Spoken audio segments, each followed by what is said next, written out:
What's up? It's your boy Swilsis Bailey, aka Kinglet, aka Gator, back with another video. This time, this is my first time. As you can see, I'm a Red Sox fan. This is my first time going to a baseball game at Fenway. So we were playing the Brewers on this day. So let's get right into it.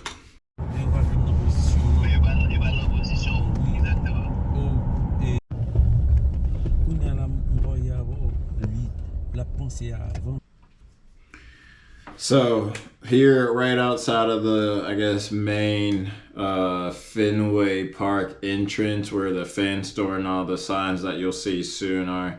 This is where they had all the retired jersey numbers, starting with Jackie Robinson and going on down to all the Red Sox that had their number retired.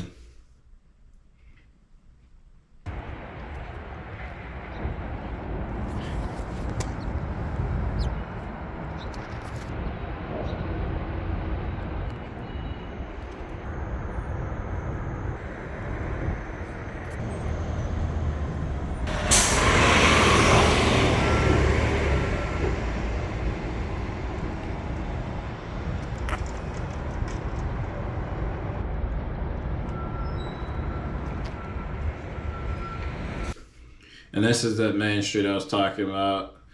Has all the flags for World Series championships and league championships. On the right side, you'll see the team store. It also has a starting lineup for the day on there.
Here there's this bar called Bleacher Bar, which is inside the outfield, as you can see, of the park. So you can go to the bar and be in the outfield, which is pretty cool. And I had the Bleacher Dog. The Bleacher Dog was honestly kind of like whatever. There's nothing special. It was a good hot dog, but there's nothing honestly that I would put it over the top of other like specialty hot dogs, but I enjoyed it. And then next I went on a tour of Fenway, and then you'll see all this information here. Before the game, I got to go inside the stadium and kind of learn about the history of the stadium, which was really cool. A lot of things I didn't know honestly before going in. So a lot of good information. Even if you're not a Red Sox fan, I would encourage you to go take a tour if your team ever comes into Fenway. Your picture will be taken at the end of the tour. You'll be able to take a look at that photo and decide if you want to purchase it or not. Really important you stay behind me and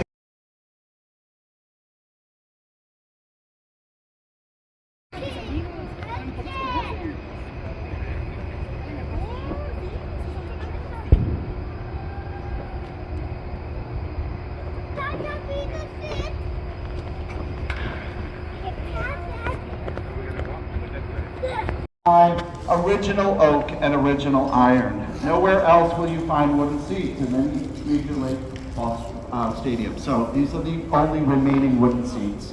Show of hands for those first-time visitors again. I'm going to ask you what you thought of Fenway when you saw it. Fenway is actually the oldest park in Major League Baseball history. I don't know if I have it here, but they opened in 1912, I believe. I can't remember, but they opened right around the Titanic sinking, which is one of the things that my tour guide here mentioned. And to the left of this hole, the third shortest, the deepest home run, there under that safe white sign, 420. Smallest foul, playing surface, the smallest foul territory. The highest wall, obviously. The shortest wall, way up there where it says LLB. 3.5 feet high. So how do we get away with all of these really quirky dimensions? We wouldn't even be allowed to be built today. Major League Baseball publishes 325 ballparks. So we would not be allowed to be built today. So how do we have all these quirky dimensions? Well, we were built in 1912. Have you heard of the dead ball era? So this is a tribute to the dead ball era. In fact, this was a very big ballpark for the dead ball era. Dead ball era, 1 ball per game, no court center. The ball when fouled, they go into the stands and get it. Balls rarely traveled that far. In fact, at the base of the Green Monster, there used to be a 10-foot high hill. On top of that hill was a 25-foot fence. And we would sell tickets for people to sit or stand on the hill without a care in the world of getting hit by the ball. That's what baseball was like in 1912. Babe Ruth comes along, changes baseball forever, introduces power hitting. The game gets a lot more exciting, so they change the construction and the dead ball era phases out around 1920. Most ballparks could expand. We couldn't because we're landlocked into these 5 streets. The same 5 streets that are here today were here in 1912, also helping to create this weird asymmetrical ballpark. So that is why we have these dimensions. We are part of the dead ball era in baseball. All right, so we are old. We are the oldest ballpark, opening April 20th, 1912, 5 days after the sinking of the Titanic. That's how long we've been around. In fact, we were in the first place. Remember, they had to increase seating capacity, and they faced a lot of criticism about putting seats up here. So they didn't really know what they had in terms of an asset. They thought, well, they're better than a bleacher seat, but not as good as a grandstand seat. So they go on sale in February of 2003 for the first time, back when you had to wait in line for tickets. Naturally, it's a snowstorm, and so Fenway actually got its name from the surrounding neighborhood. Was called the Fens, which means swampy, and the area was a big swamp with a river and everything flowing through it. So that's how Fenway got its name, from the neighborhood and not the other way around. So that's another fun fact that we learned on our tour as well. At one time, this roof looked something similar to what you see across the street. So these upper decks went up and it created this unattractive exposed roof. So they were looking for ideas to improve the beauty of this roof in the year 1934, electricity. So they just reconstituted traffic lights and plugged them in for balls and strikes.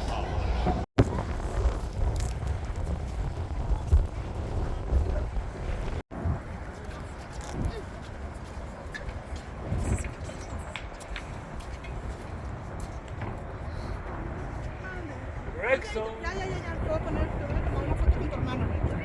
Pero voltea y era.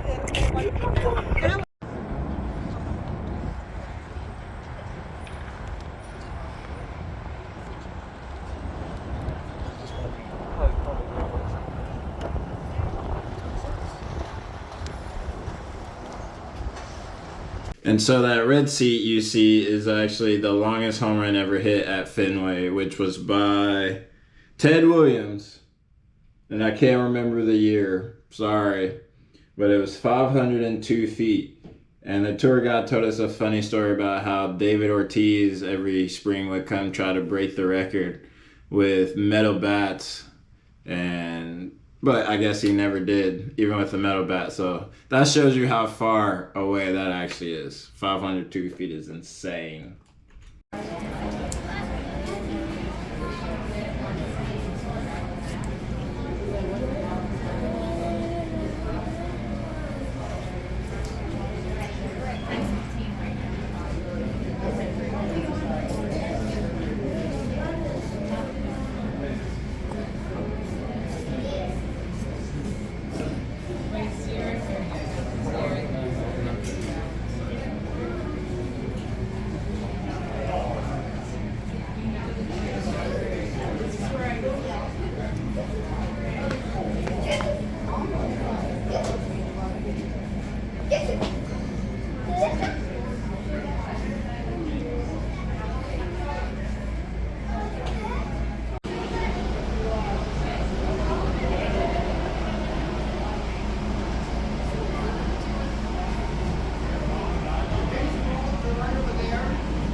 And there's just a lot of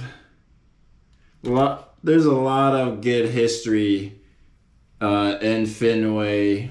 I don't know if every stadium has this or if it's just certain stadiums, but I highly encourage you, if you're like a pretty big baseball fan or even a casual baseball fan, to go either Fenway, or if other stadiums have it, go see their little museum, because there's a lot of cool stuff in there too, not just Red Sox stuff, but they had signed baseballs from all the World Series champion teams from like 1920 or something crazy like that. And then just a bunch of other stuff from historic moments in baseball. So it was really cool. I encourage y'all to go see that for sure. And then we finally get in the stadium for the game. So I'll leave y'all here. I hope y'all enjoy the rest of the video. And I'll see you at the end.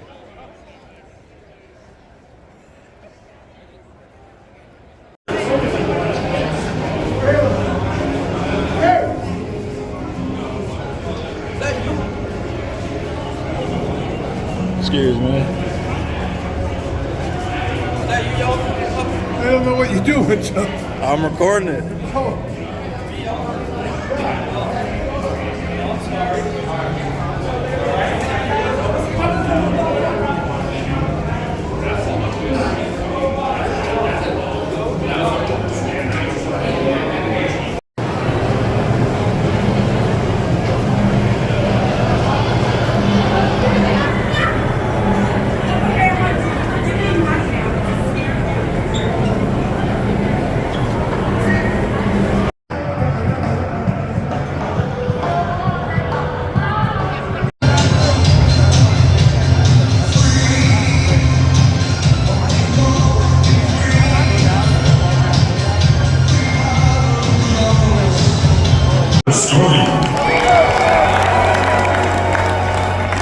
Batting sixth, the second baseman, number 11, Marcelo Meyer. At 7th, the third baseman, number 5, Caleb Durbin. At 8th, the catcher, number 75, Carlos Narvaez. At 9th, the center fielder, number 3, Sedan Rafael. And pitching for the Red Sox, number 66, Ryan Mayo.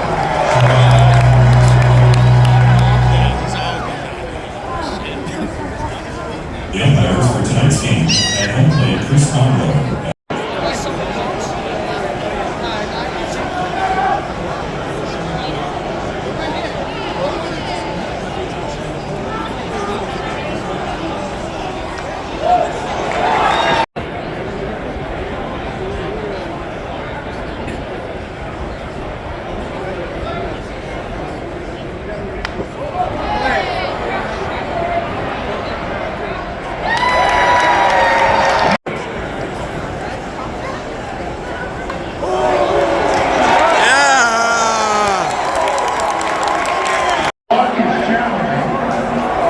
They're challenging.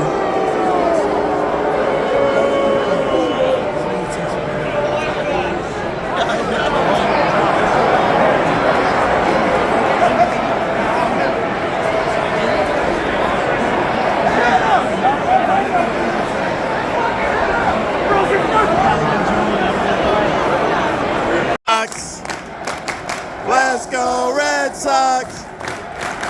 Let's go Red Sox! Let's go Red Sox! Save! Save! Yeah!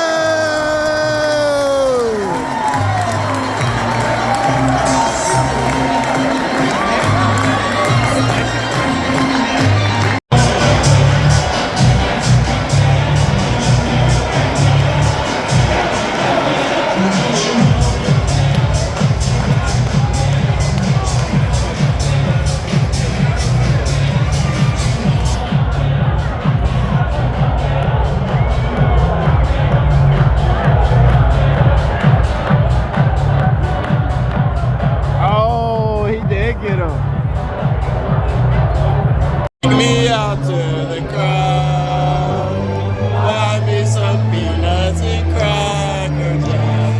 I don't care if I ever come back to this room.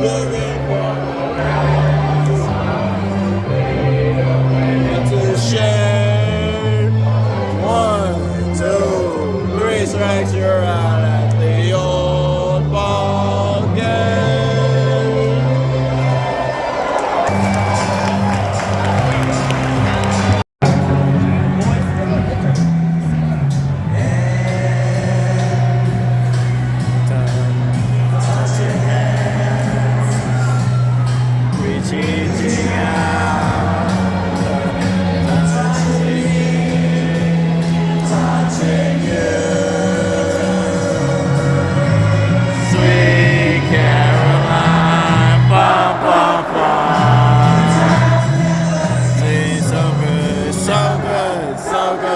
So good.